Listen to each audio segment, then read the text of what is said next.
The girl stood barefoot on the wooden platform. A crust of dirt was caked on her face, and her small hands were tied behind her. No one knew her name. No one bothered to ask. A gust of wind, mean and cold, tugged at the hem of her tattered dress. The kind of dress worn by saloon girls long after their better days had abandoned them. But her eyes, those eyes didn't belong to any child. They were dark wells, still and watchful, and they never, ever blinked. Behind her, the auctioneer raised his voice, trying to shout down the wind. 8 years old, maybe 9, he bellowed. Can't speak, don't cry, and eats like a sparrow. Good for chores. Strong back, quiet mouth. Laughter flared from the edges of the crowd. Men with unshaven jaws, tobacco-stained teeth, and hearts hardened by years of drought and disappointment. One of them, a big man with a greasy hat, called out, "Does she come with a refund if she bites?" The crowd laughed again, a ugly, rattling sound. The girl didn't move. She didn't even seem to be breathing. A little farther back, leaning against a rail post with a flask hidden deep in his coat, stood Elias Grant. He was tall, lean, and worn to the bone. He looked like a man carved from the charred timbers of a house struck by lightning. He hadn't come to buy anyone. He'd come to trade his last sack of oats for seed, or maybe for whiskey, if the price of his own failure proved too heavy that day. But something about the girl made him stay. Maybe it was her silence in the face of all that noise. Maybe it was the strange way the wind whipped her dress but didn't seem to touch her skin. Or maybe it was nothing more than the deep ache in his bones that no amount of whiskey could ever wash away. The auctioneer squinted through the dust. "No bids. Come on now, she ain't cursed. Not officially anyway." He laughed a thin, reedy laugh. No one joined him. Then a hand went up, a rough, calloused hand, shaking slightly from too many years of work and too little rest.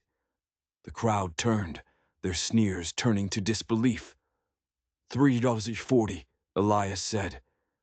His voice didn't carry like it used to, cracked and dry from disuse. Still, the words cut through the air.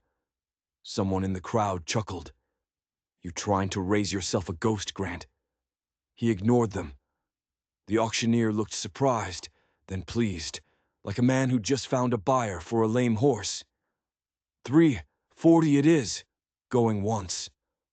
"I'll throw in a crust of bread," another man shouted, just to mock him. "Sold." The gavel slammed down, the sound as final as a coffin nail. And just like that, the girl was his. She stepped off the platform with no hesitation, no fear, and walked straight to Elias like she already knew the shape of his shadow.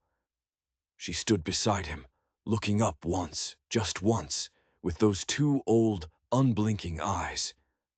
Elias didn't speak. He handed over the coins, gathered what little was left of his pride, and turned to leave.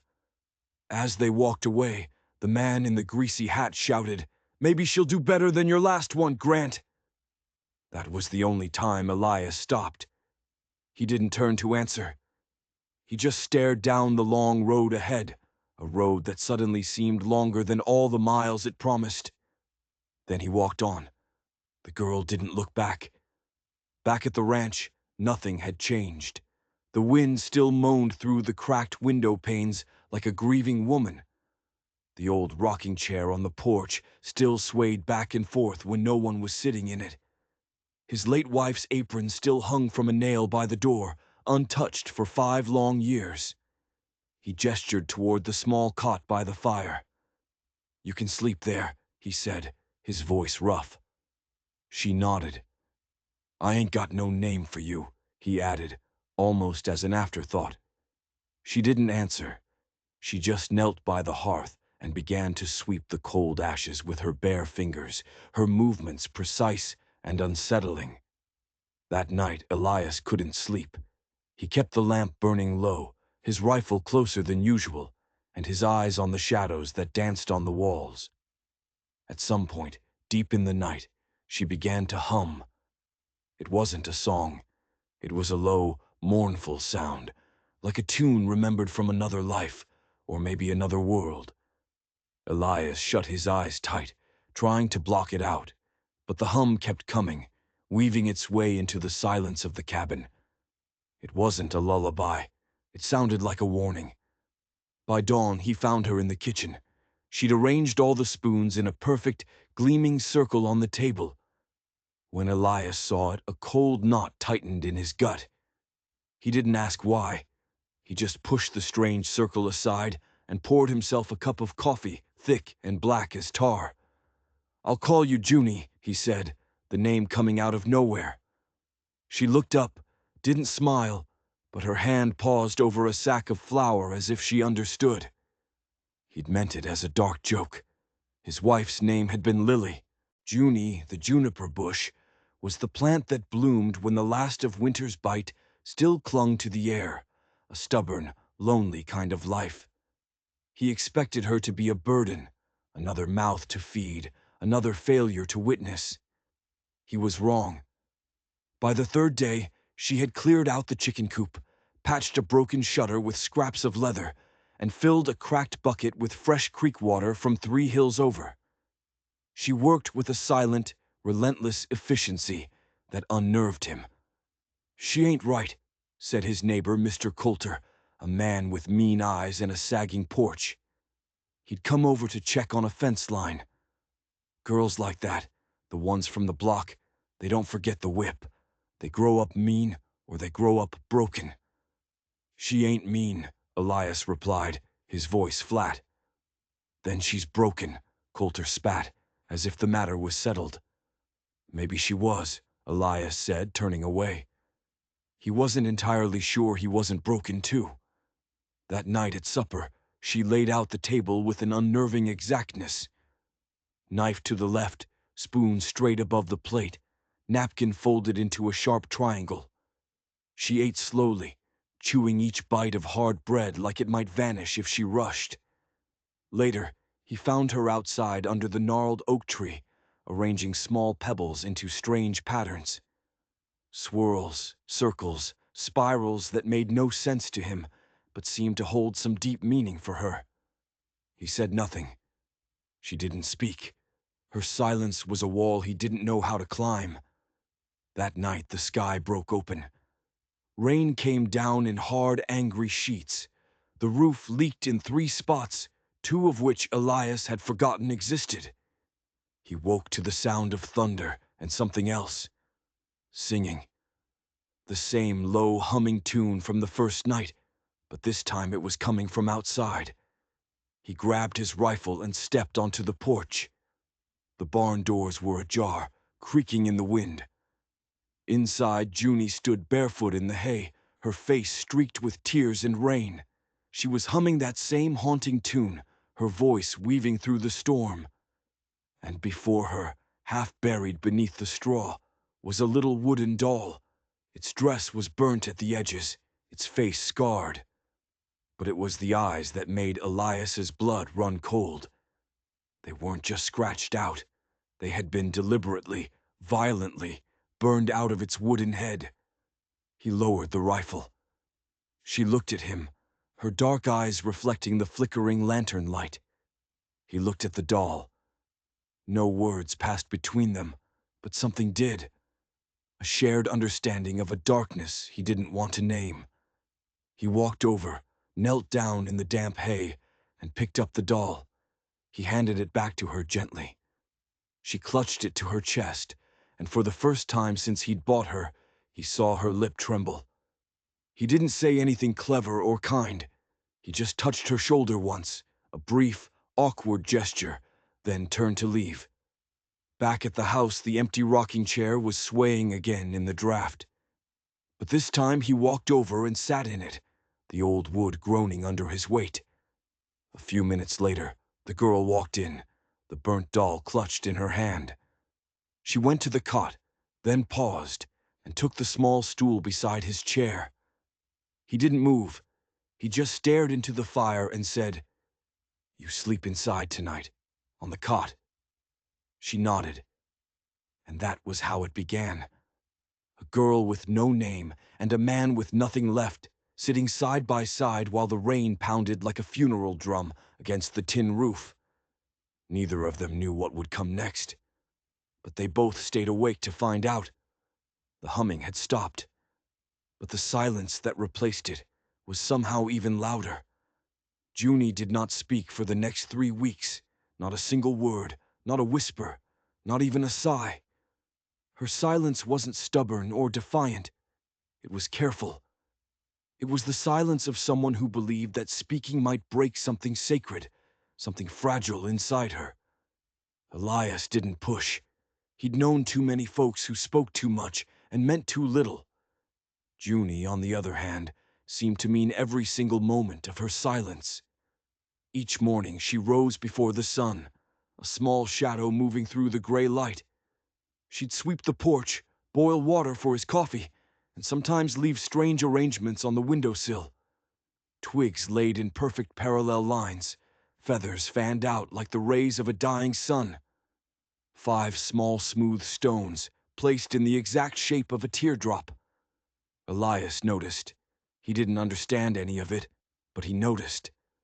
The town didn't forget about the auction. Folks were polite enough to his face, but their cruelty followed him like a shadow. The butcher asked if Elias was taking in strays now. At the general store, a woman with a pinched face muttered just loud enough for him to hear, "God help that child, if Elias Grant is her last hope." He ignored them. He had work to do, and only a few good years left to do it. His fields were choked with weeds, his fences were splintered, and the well hadn't been right since the last hard freeze. Junie helped where she could, as quiet as falling snow, but quicker than most grown men. When she found an abandoned nest of field mice under the grain sacks, she didn't scream or kill them. She scooped them up gently in her apron, carried them to a small grove behind the barn, and buried them under a flat stone, whispering something over the tiny mound. Elias watched from the shadows of the barn. There was a reverence in her movements, a solemn ritual that was too old for someone so young. One night he found her drawing in the ash of the hearth with her finger.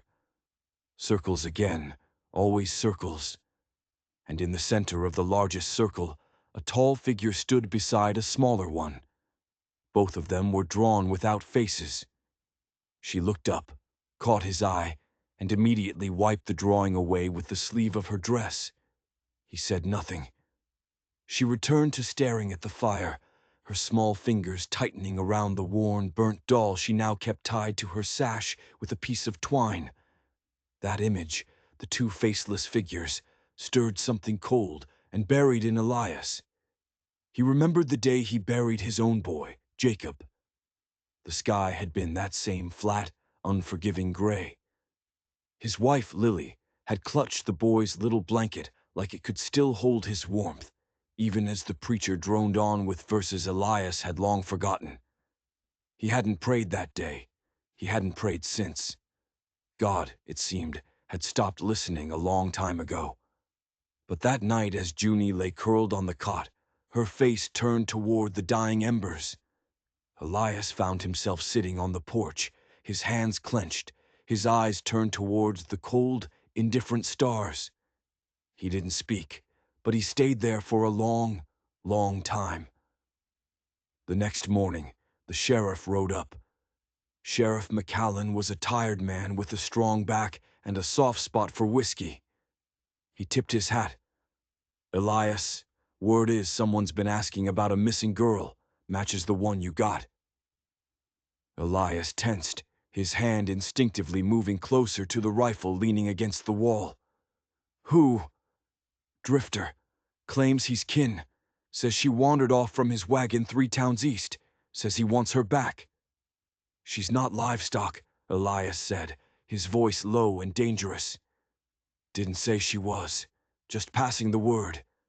Junie had appeared in the doorway behind him, half hidden in the shadows.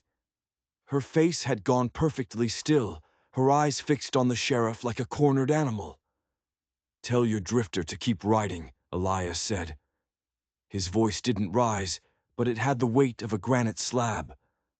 The sheriff nodded slowly. Didn't see much truth in his eyes anyway. When he left, Junie didn't speak, but she stepped outside that night and laid a small woven charm by the main fence post.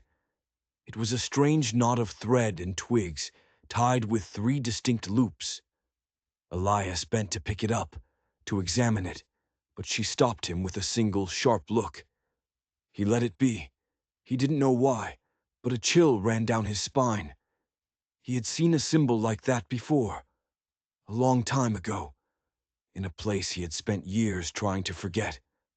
The next evening, thunderheads rolled in over the western hills, dark and bruised. The air thickened with dust and the smell of rain, carrying a sense of warning. Elias boarded the windows and checked the animals in the barn. Junie gathered candles without being told, her movements swift and certain. By nightfall, the wind howled. The shutters groaned in protest. A heavy tree branch slammed against the side of the house with a crack like a rifle shot. Junie flinched. It was the first time he had seen her show any sign of fear. Elias moved toward her, slow and deliberate, and placed one hand on her small shoulder. "You're all right," he said. She didn't answer, but she didn't pull away either. When the storm finally passed, Elias found her out back, standing barefoot in the mud, staring at something in the distance. He followed her gaze. On the far ridge, just beyond the tree line, a figure stood.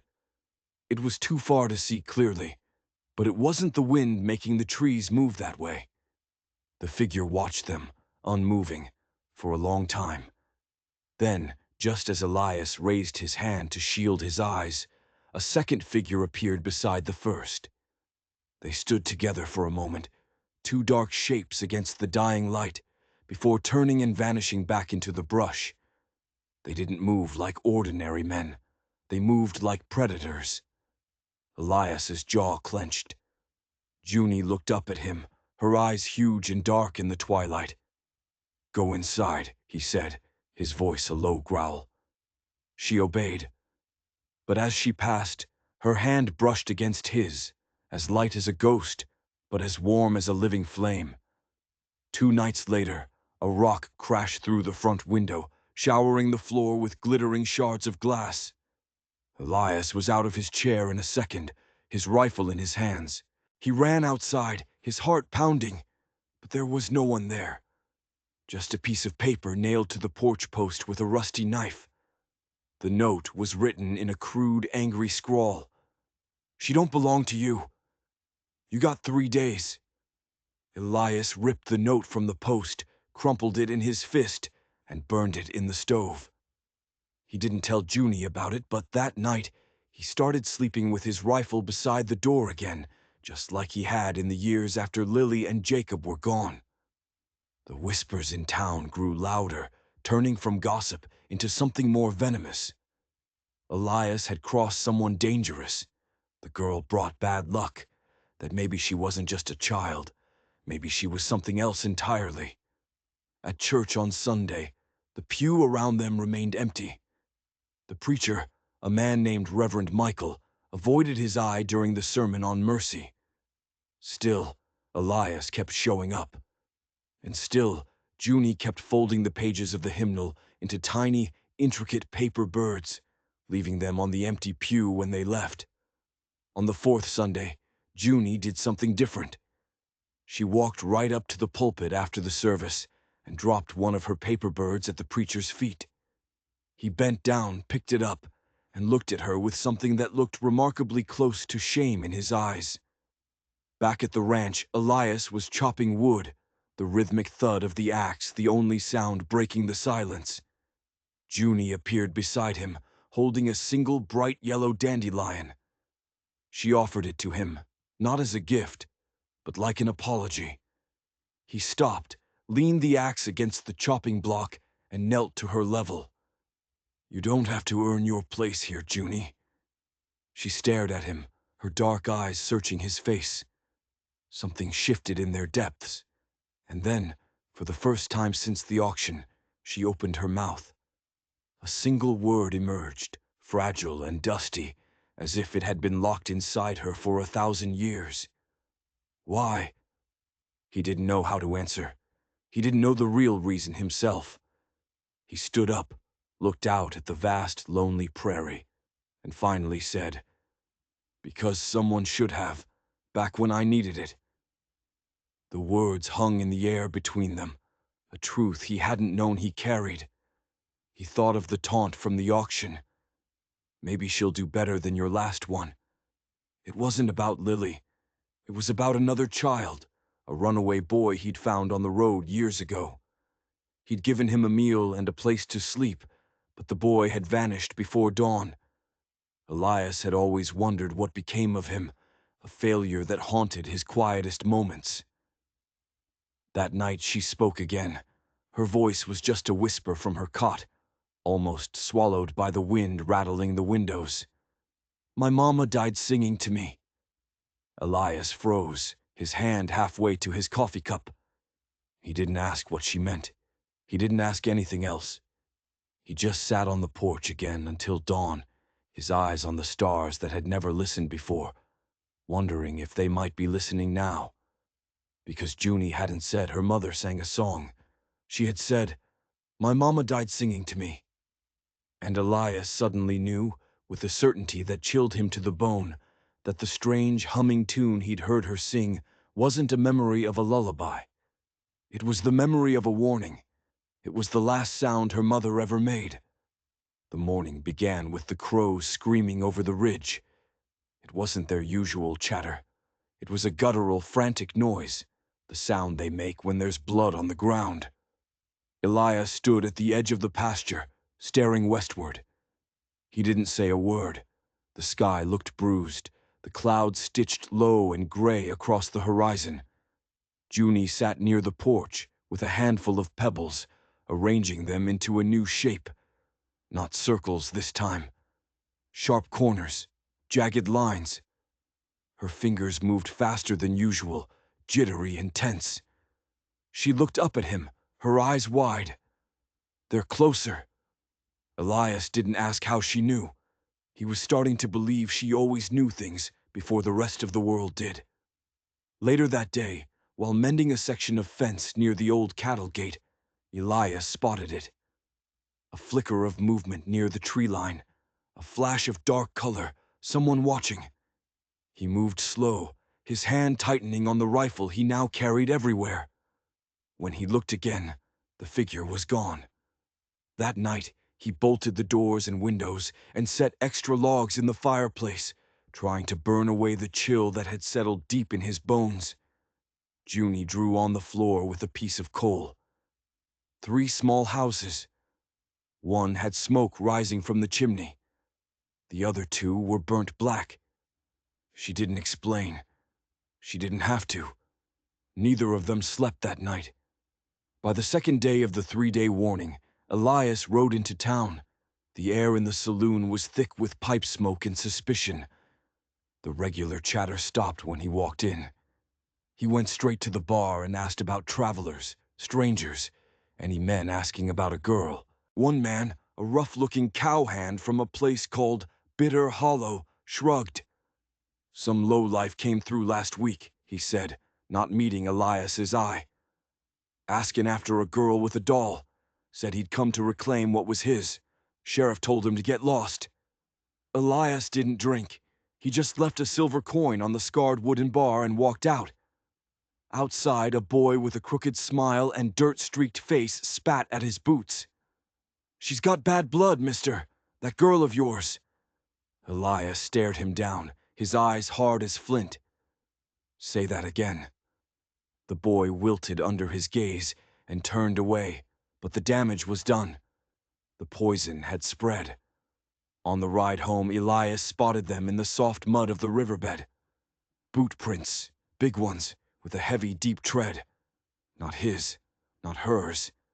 Someone was scouting his land. That evening, Junie refused supper. She sat by the door, hugging her knees to her chest, whispering the same word over and over under her breath. "Cabin, cabin, cabin." Elias knew the one she meant. Northridge. An old hunting shelter, abandoned years ago after a lightning strike had burned half of it to the ground. A place where ghosts and bad memories gathered. He saddled his horse and told Junie to stay inside, to lock the door behind him. She stood up and shook her head, her expression more resolute than he had ever seen it. "If you go alone," she said, her voice clear and steady, "I won't be here when you get back." It wasn't a threat. It was a fact. Her voice had never sounded more certain. So he took her. They rode at dusk, the wind thick with the scent of pollen and distant smoke. The cabin came into view, just as the sun bled out behind the canyon. Its roof sagged like a broken spine. The door hung crooked on a single hinge. Ash still darkened the stones of the chimney, a permanent scar. Junie clutched her burnt doll so tight her knuckles were white. Inside, the place was empty, but not abandoned. They found an empty flask, a recently burnt match, and a page torn from a Bible, left on the dusty floor. One word was circled in what looked like dried blood. Obedience. Junie didn't look at the page. She stepped straight to the hearth, bent low, and pulled a loose stone from the fireplace. From the hollow space behind it, she pulled out a small, tarnished silver locket. She opened it. Inside was a tiny, faded charcoal sketch of a woman and a child. Her hand trembled as she touched the glass. "This was mine," she whispered, her voice choked with memory. And then the shot rang out. The world exploded in a spray of glass and splintered wood. Elias tackled her just as the bullet shattered the window frame where her head had been. They rolled behind the crumbling hearth, the air thick with dust and the smell of gunpowder. Another shot tore through the wall, splintering the wood above them. Then, a terrifying silence. Elias peeked through a crack in the wall. A figure moved in the tree line, rifle slung low, his face hidden beneath a dark bandana. But as Elias watched, another man emerged from the shadows to join him. Two of them. Junie reached into the ash of the hearth, her fingers closing around a sharp shard of broken glass. "Stay low," Elias whispered, shoving his revolver into his belt. He slipped around the back of the cabin, his boots soundless on the dry pine needles. Junie waited in the dark, her heart hammering against her ribs like a trapped bird. She heard the scuffle before she saw it, the sound of boots on dirt, a sharp intake of breath, a curse spat into the night. Then Elias staggered back into the cabin, dragging one of the men by the collar. He threw him to the floor. Junie stared. It wasn't just a drifter. It was the same man from the town square weeks ago, the one who claimed to be her kin. Now he was bleeding from a split lip, one eye already swelling shut. "Who sent you?" Elias growled. The man spat a wad of blood onto the floor. "She's property." "No one owns her," Elias snarled. Junie stepped forward, the shard of glass still clutched in her hand. Her voice was unnervingly calm. "He's not my uncle." Elias raised an eyebrow. She continued, her eyes locked on the man on the floor. "He's the one who set fire to our wagon. Mama screamed. He said she disobeyed." Her voice never wavered. "I ran when the wheels burned. I ran so far I stopped remembering my name." Elias stared at the man, a murderous rage building in his chest. "You killed her mother." The man sneered, a broken, bloody grin. "She was promised. Her mama broke the deal." That was enough. Elias stepped forward, his fist drawn back, but Junie caught his sleeve.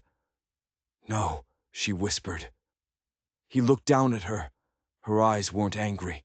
They were tired, bone-tired. "I want to leave him to the dust," she said.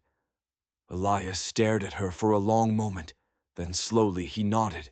They tied the man to a post outside the cabin, left a canteen of water just out of his reach, and took his horse and rifle. He could walk if he lasted the night. They didn't look back. Just before they rode off, Elias saw the second man watching from the trees, a silent witness, before melting back into the darkness. He knew with a sinking feeling this wasn't over. By the time they reached the ranch, dawn was rising like a fresh wound across the prairie. Junie didn't go inside. She sat on the porch steps, the silver locket clutched tight in one hand, the burnt doll resting beside her. Elias joined her, the exhaustion of the night settling heavy on his shoulders. Neither of them spoke for a long while. Finally, Junie broke the silence. "I'm not afraid anymore." He nodded. "Good." Then she added, her voice softer, "But I don't know where I belong." Elias looked out at the prairie, stretching endless and empty before them. Then he looked at the little, broken-down house behind them, and finally at the small, fierce girl who had never, ever stopped surviving. "You belong where you're safe," he said, "and safe is wherever you decide to build it." She looked up at him and smiled, a faint, fragile smile full of a truth older than both of them. Elias leaned back in his chair. "We'll build something better this time."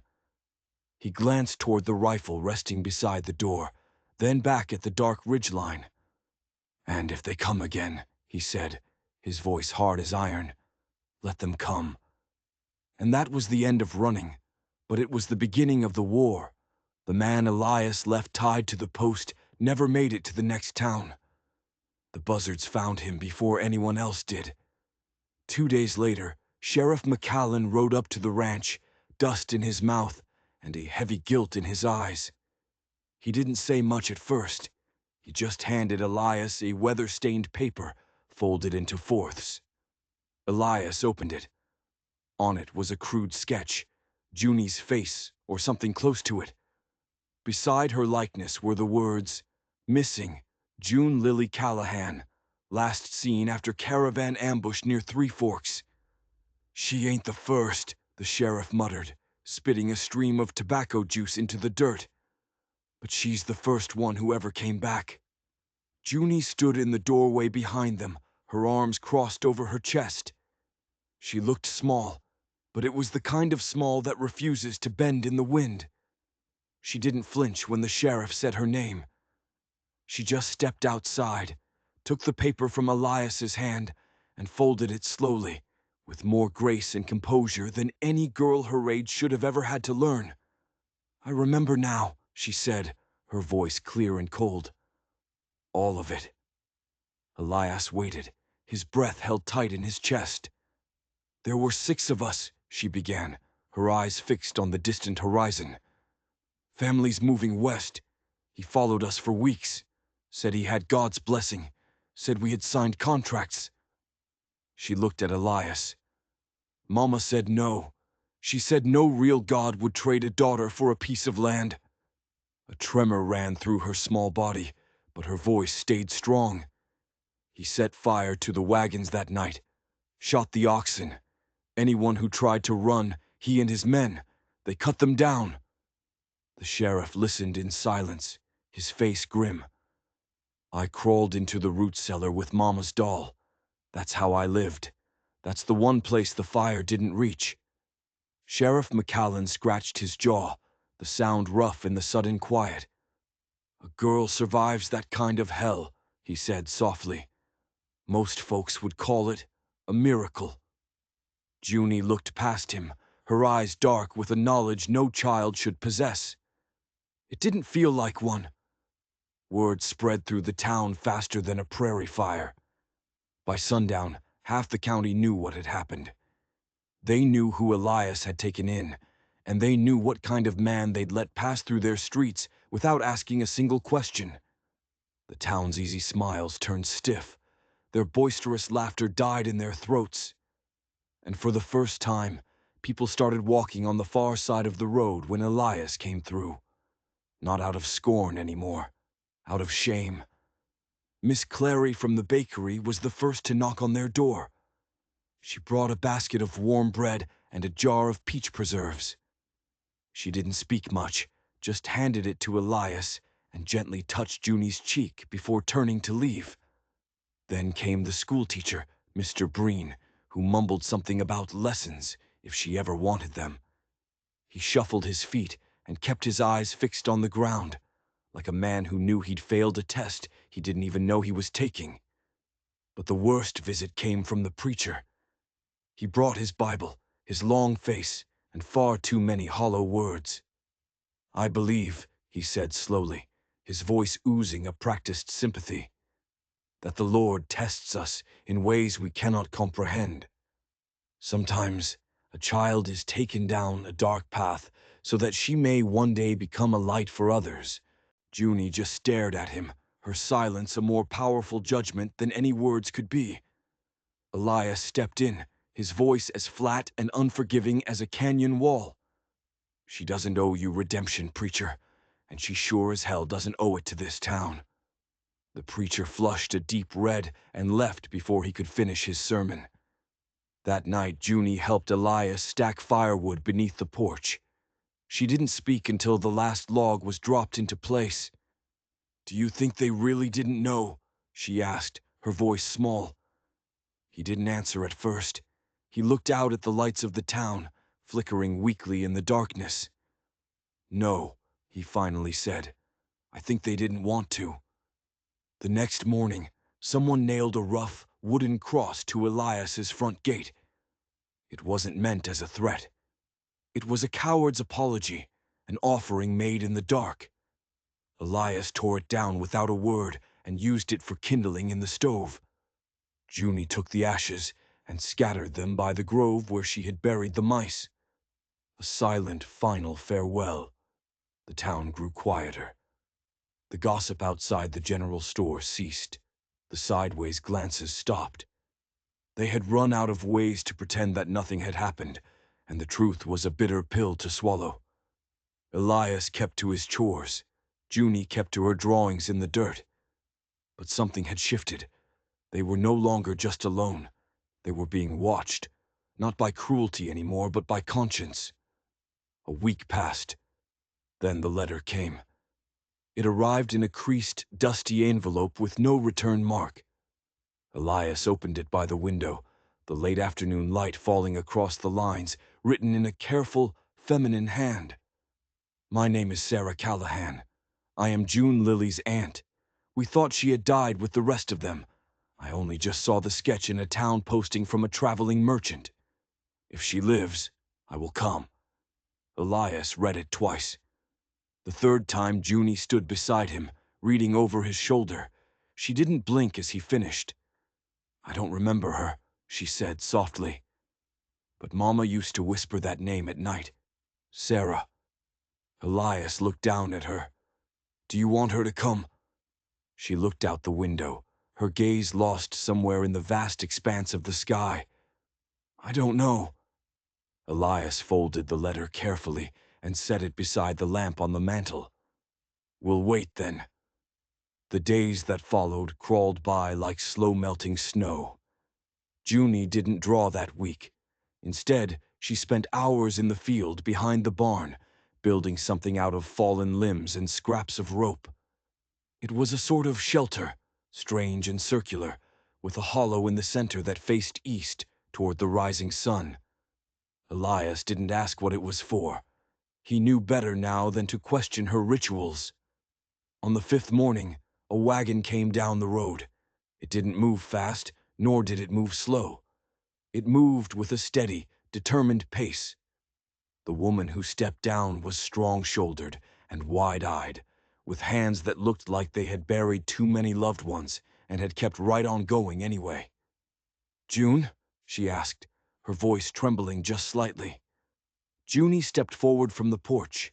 Her hair was braided, her dress was clean, and the burnt doll was still tied to her sash. "Do you remember this?" the woman asked, her voice cracking as she pulled a small, hand-carved button from her pocket. Junie stared at the button, then nodded slowly. That was from Mama's coat.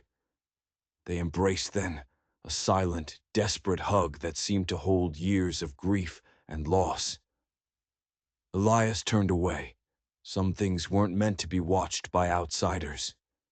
Later, Sarah sat on the porch with Elias, a cup of untouched coffee in her hands. She spoke of her sister, of how she had begged her not to go west, how no one had listened, how the last letter she received had arrived with a small dark stain of blood on the fold.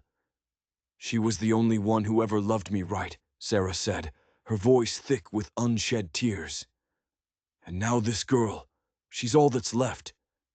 Elias looked over at Junie, who was sitting alone near the willow tree, staring at the horizon. "She's not just what's left," Elias replied quietly. "She's what's next." Elias walked over and sat beside Junie in the grass. "She's your kin now," he said gently, not as a question. Junie didn't speak for a long time.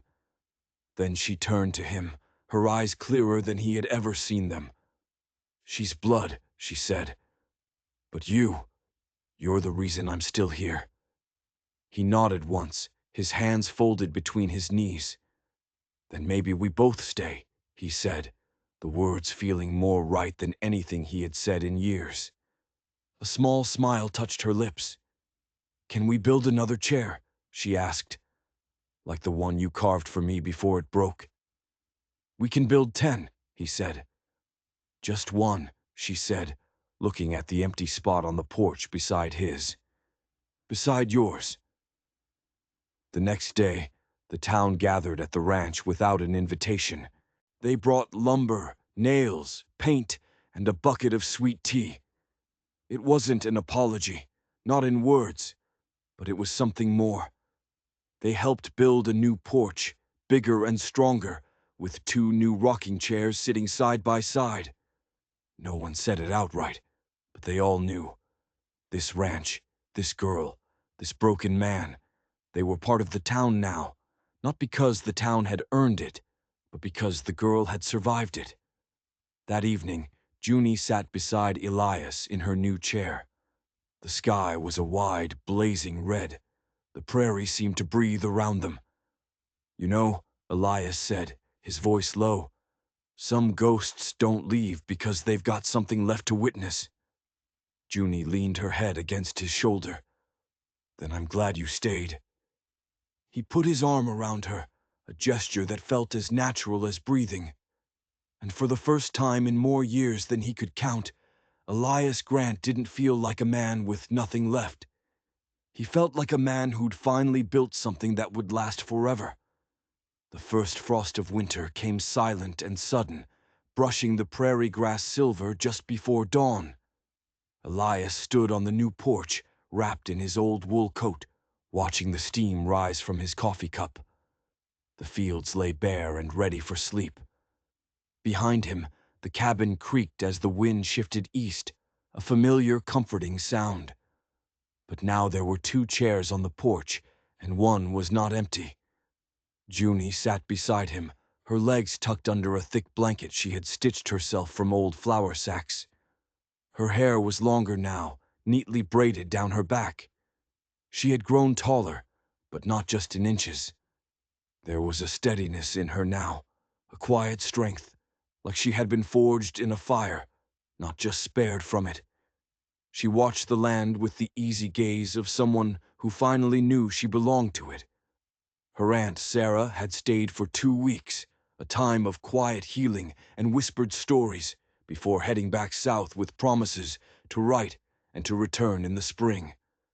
Her heart was lighter, her burden finally shared. She had offered to take Junie, to bring her to a proper house with school books and the sound of neighbors' laughter. Junie had listened quietly, then had shaken her head. "My home is here," she'd said, her eyes on Elias. "I already chose."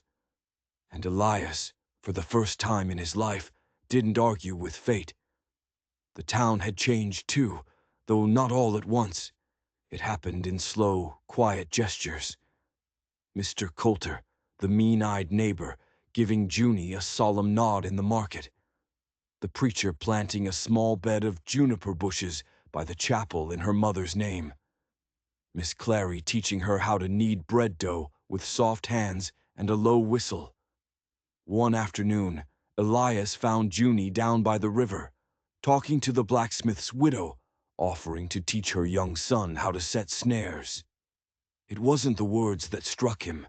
It was the sound of Junie's laughter, clear and bright, echoing across the water. Elias hadn't known how much he had needed to hear that sound until it filled the empty spaces in his heart. The cabin grew warmer, and not just from the fire. It filled with a comfortable rhythm. There were routines now. Junie swept the porch at sunrise, fed the chickens at noon, and read from the old, worn Bible before bed. Not because she had to, but because she said she liked the stories, especially the ones about rescue, mercy, and impossible second chances. Elias took up carving again in the cold evenings. He shaped scraps of wood into animals, whistles, even a lopsided cat that Junie pretended was a fierce mountain lion. But the piece he labored over most was a new rocking chair, sturdy and wide, with smooth arms and a single, intricate carving on the back, a bloom of juniper flowers curling around a single bright star. He didn't present it to her like a gift. He just placed it beside his own one evening, poured her a cup of hot cocoa and said, "You earned your own place on this porch." She smiled, ran her fingers over the smooth carving, and sat down without a word, a quiet acceptance that meant more than any thank you. That night, a storm rolled in, fierce and sudden. Wind slapped at the shutters, and the roof groaned under the assault. Elias bolted the windows and stoked the fire high. Junie didn't flinch. She stood beside him, handing him the logs before he even had to ask. When a crack of thunder, as loud as cannon fire, shook the very foundations of the cabin, she simply looked at the rattling window and said, "It's only the sky. It'll pass." He looked at her then, truly looked at her. The terrified girl who had once knelt shaking in his barn was now a young woman standing tall with her feet planted firmly on the ground. The storm had no power over her anymore. The next morning, the prairie shimmered under a thin crust of fresh snow. A lone deer stood at the edge of the trees, its breath pluming in the cold air, watching the cabin. Elias nodded toward it. "You ever wonder what they see when they look at us?" Junie tilted her head, considering. "Maybe not ghosts anymore," she said softly.